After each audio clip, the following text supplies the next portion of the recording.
जळगाव जामोद मतदारसंघामध्ये कृष्णराव इंगळे यांची कन्या डॉक्टर स्वाती वाकेकर यांना काँग्रेस पक्षाकडून उमेदवारी मिळाल्यानंतर काँग्रेसच्या गटामध्ये नाराजी नाट्याला सुरुवात झाली। एवढ्यावर हे नाराजी नाट्य थांबलं नाही तर काँग्रेस पक्षाकडून अजूनही एक चूक करण्यात आली। प्रचारादरम्यान फिरत असताना राष्ट्रवादी शरद पवार गटाच्या कार्यकर्त्यांना बोलावून त्यांना काँग्रेस पक्षामध्ये प्रवेश करून घेण्यात आले। ही बाब जेव्हा प्रसेनजित पाटील यांना माहीत पडली त्यावेळेस त्यांनी त्या सर्व समर्थकांसह या बाबीला तीव्र निषेध करत व्हिडिओ बनवून सोशल मीडियावर व्हायरल केला। हा व्हिडिओ सोशल मीडियावर खूप मोठ्या प्रमाणात व्हायरल होत असून अनेकांची याला लाईक व कॉमेंट्स मिळत आहे।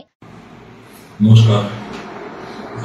काल गाडेवाचे आमचे सर्व सहकारी माझ्यासोबत राहणारे ते महाविकास आघाडीचे उमेदवार म्हणून भेटायला उमेदवाराला गेले होते जळगाव विधानसभा मतदारसंघाच्या। त्यांना त्यांचे ध्यानमानी नसताना त्यांच्या गडामध्ये दुपटे टाकून त्यांचा प्रवेश दाखवण्यात आला।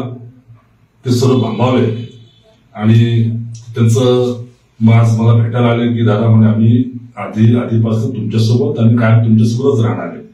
आम्हाला काही समजलं नाही आमचा प्रवेश कसा केला गेलेला आहे। हा त्यांचा साधेपणा आहे, ते आमच्या सहकाऱ्यांचा त्याचा गैरफायदा उचलण्याचा प्रयत्न झालेला आहे। हा प्रकार काही शोभनीय नाही आहे। याचा करावा तेवढा निषेध कमीच राहणार आहे।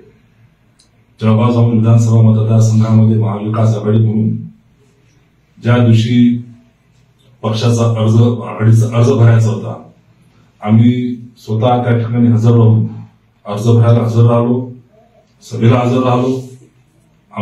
मी माझं मनोगत देखील व्यक्त केलं आणि आघाडी धर्म म्हणून मित्र पक्षालाच सुरुंग लावण्याचं काम जर उमेदवार करत असतील तर याचा आपल्याला विचार करणं आवश्यक आहे। असं कुठेही घडलेलं मी आजपर्यंत पाहिलं नाही। ज्या मित्र पक्ष असतात त्यांच्या सहकार्यांना सोबत घेऊन आपण काम केलं पाहिजे।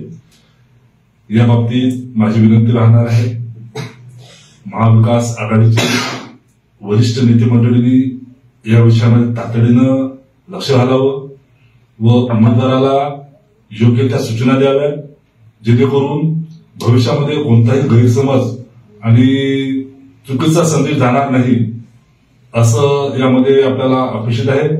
तरी मला खात्री आहे की या संदर्भात वरिष्ठ तातडीनं महाविकास आघाडी लक्ष घालतील, उमेदवाराला समज देतील। धन्यवाद। महेंद्र मिश्रा, विदर्भ न्यूज, बुलढाणा।